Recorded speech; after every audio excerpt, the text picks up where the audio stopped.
Why is it hard to get out of Platinum 1, not Phoenix 1? Uh, I don't know, dude.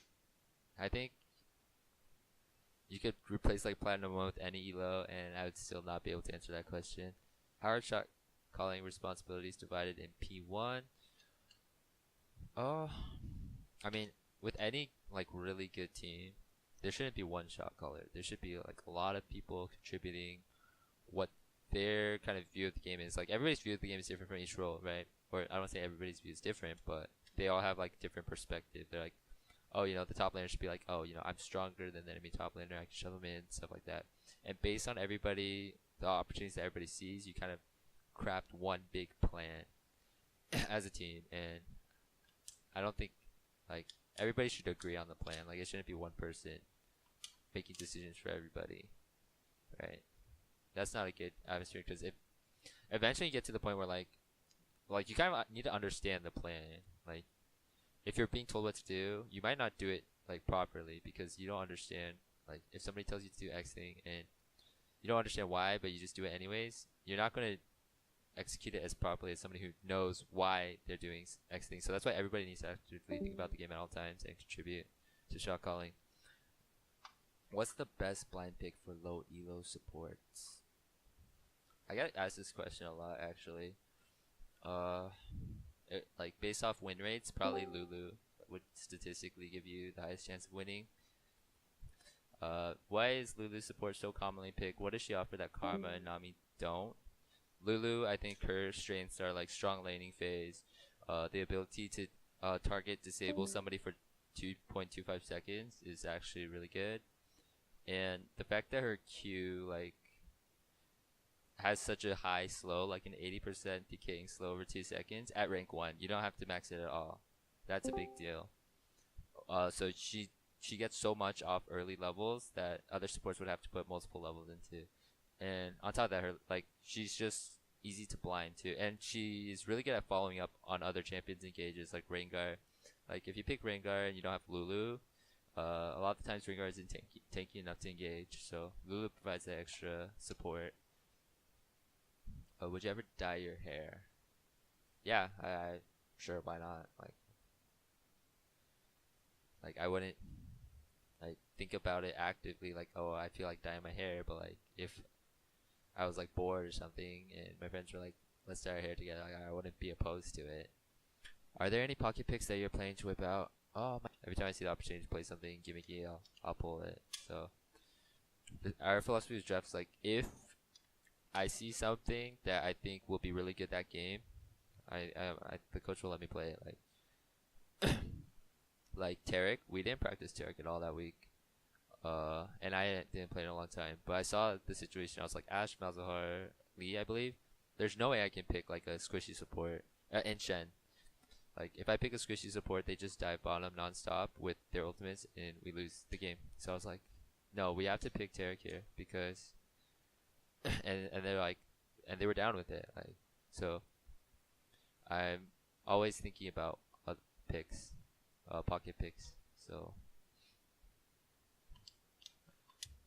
Do you think Sona could actually be viable? No. She needs to have a more reliable laning phase where right now her current state, she's so squishy that if you just get ganked once or the enemy bot lane like dual kills you once, like double flash on you, you just get snowballed on so hard you can never reach the late game.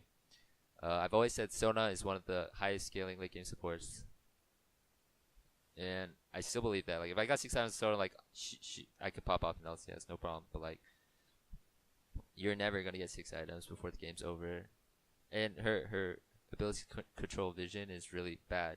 Like if you face check anything as Sona, you die. She doesn't have any face checking tools or escape tools for that matter. I'm a jungle main, and I was wondering if you had tips for ganking in the bottom lane and how I can better communicate my gank plans to my team.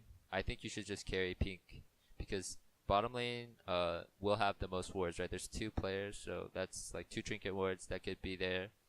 And if you're like, you can't rely on your support to buy a pink, right? Like if it was me playing, like I would buy a pink for you, and like when you're in the bot side of the jungle, I would pink try, and if they try to fight my pink, like I'll like lantern, like blast you in or something like that.